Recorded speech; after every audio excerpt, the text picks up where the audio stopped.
how to use Kayak for flight search. To use Kayak for flight search, you can go to the Kayak website or an app.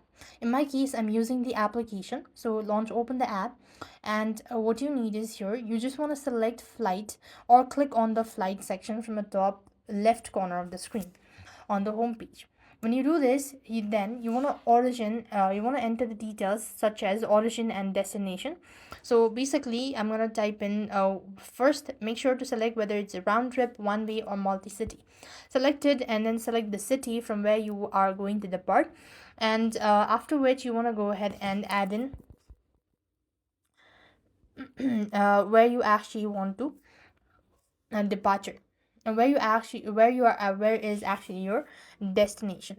So once you do this, select the date and time, all that stuff, so you could see which one or which of these dates are available. Click on apply. Then you want to click or select whether it's a one traveler, economic, on carry, checked, and all that stuff as well.